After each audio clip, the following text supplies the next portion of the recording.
Be quite honest with you, I'm disgusted. I'm disgusted with Sue Bird. What if I told you that one of the most respected legends in women's basketball just went head-to-head with one of the loudest, most unfiltered voices in all of sports media, and that their clash set the entire basketball world on fire? I'm talking about Sue Bird versus Stephen A. Smith, two giants from two very different worlds, colliding over one name that has completely redefined women's basketball: Caitlin Clark. On the surface, it might sound like just another sports debate, but this one hit different, because the issue wasn't just about one rookie or even one playoff run. It was about survival. It was about whether the WNBA could stand on its own, or whether Clark's star power was the only thing keeping the league from slipping back into the shadows. Stephen A. came armed with numbers, ratings, and the kind of brutal honesty that only he can deliver. Sue Bird came armed with legacy, pride, and the responsibility of protecting a league she helped build with her own hands. And when those two collided, it wasn't just a disagreement. It was a firestorm. Fans picked sides instantly. Some said Stephen A. was finally telling the truth everyone else was too scared to say. Others accused him of disrespecting the very athletes who had kept the league alive long before Clark ever stepped on a WNBA court. This wasn't just commentary anymore. It was a battle for the soul of women's basketball. And trust me, what happened next shocked everyone watching. It all started with one of those moments only Stephen A. Smith could create. Sitting in his chair, looking straight into the camera, he delivered the kind of line that makes producers nervous and fans sit up in their seats. He flat out said the WNBA's playoff viewership had tanked. Not dipped, not slowed down, tanked. He didn't sugarcoat it. He didn't spin it. He laid the numbers out in the open. When Caitlin Clark was on the floor, people watched. When she wasn't, they didn't. It was that simple and that brutal. For Stephen A., this wasn't about disrespecting anyone. It was about facing reality. He had been backing Caitlin Clark all season, praising her as the spark the league desperately needed. And he wasn't about to stop just because the truth made people uncomfortable. But that's when Sue Bird entered the conversation. And she wasn't having it. Bird isn't just any retired player. She's one of the most decorated athletes in women's basketball history, a legend, a champion, and a voice of authority in the game. And when she heard Stephen A. tie the WNBA's entire success so tightly to one rookie, she took it as more than an opinion. She took it as an attack. In Bird's eyes, commentators like Stephen A. and Shannon Sharpe weren't just analyzing numbers. They were dismissing decades of sweat, sacrifice, and hard work by the women who built the WNBA long before Caitlin Clark arrived. To her, constantly linking the league's survival to Clark wasn't just inaccurate, it was insulting. Sense about things that Caitlin was doing wrong, when in my personal opinion she was doing nothing but going out there and playing great basketball every night and ignoring the hate that was coming to her from all sides, not only. That's when things really heated up, because Stephen A. doesn't back down. He never has, and he never will. And once Bird challenged his take, the clash went from a conversation about ratings to a full-blown war of perspectives. Here's the thing, the numbers don't lie. The WNBA's ratings skyrocketed during Caitlin Clark's rookie season. Every game she played was a must-watch event. But as soon as she was out of the playoffs, the excitement dipped. Sue Bird pointed to ticket sales as proof that fans were still invested. She argued that arenas were full, that people were showing up in person even if TV numbers weren't soaring. But then came the cold, hard detail that couldn't be ignored.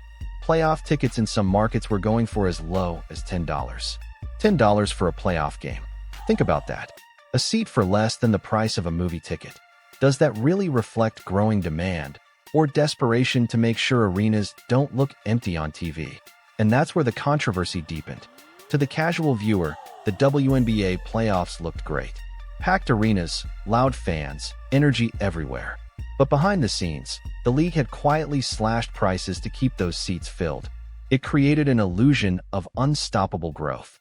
On camera, it looked like women's basketball was surging. But in reality, the league was fighting tooth and nail to cover up a massive drop in interest without Clark in the spotlight. Fans noticed too. They compared ticket prices from Clark's games to the playoffs without her. The difference was undeniable. And once that fact started circulating online, the debate exploded even more. Now, here's where the story takes a twist. You've got Stephen A. Smith and Shannon Sharpe, two of the biggest personalities in sports commentary, going all in on their defense of Caitlin Clark. They openly credited her for boosting ratings, for filling arenas, for bringing more eyes to the WNBA than ever before. But Sue Bird saw it differently. To her, tying the league's fate so closely to one player wasn't just short-sighted, it was dangerous. She believed it dismissed the hard work of veterans, teams, and entire franchises that had been building this league brick by brick for decades. This wasn't just a debate about ratings anymore. It was a battle over the identity of the WNBA itself. Let's pause and really dig into this. Caitlin Clark isn't just another rookie. She's a phenomenon. Her college games broke records. Her transition to the WNBA turned casual viewers into full-blown fans. Social media exploded with highlights, merchandise sold out, and arenas that had struggled to fill were suddenly buzzing with new energy. Clark's effect was undeniable. Every league dreams of a player who can draw crowds the way Michael Jordan did for the NBA or Tiger Woods did for golf. For women's basketball, Caitlin Clark is that player. But here's the catch. When a single star shines so bright, it casts a shadow. And with Shannon, there's an aspect of them like defending their stances on her. Like, we were right about Caitlin and this is our defense. And I still think there's something twisted there because nobody ever said that Caitlin wasn't going to be a marketing Liberty Games. They're full. It looks full in Vegas. It looks full every single place that you go. TD Garden sold out when Caitlin wasn't playing there for... People stick around and want to watch the others. A rising tide lifts all boats, which is what we were saying, both Shannon Sharp and myself, when we addressed that issue. Why would you say a quote like that? We work for ESPN? So I'm supposed to turn a blind eye and a deaf ear to the facts? That ain't... And that shadow is exactly what Sue Bird was worried about. Because with superstardom comes backlash. It's almost like a law of sports. The bigger the star, the louder the critics. And Caitlin Clark has faced plenty of them. Some of it comes from rivals, some from media, and some even from within the WNBA itself. The criticism isn't about her skills. Nobody denies her talent.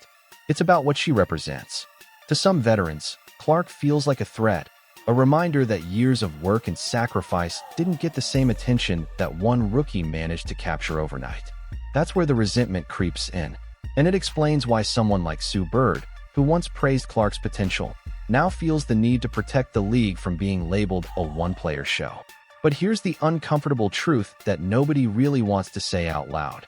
The WNBA has been struggling for decades to capture mainstream attention.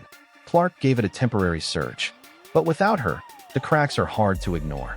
TV deals aren't as strong. Media coverage isn't consistent. Marketing has often fallen flat. And while the product on the court is great, the league has always fought an uphill battle for respect. Sue Bird knows this better than anyone. Her comments weren't just about Clark, they were about survival.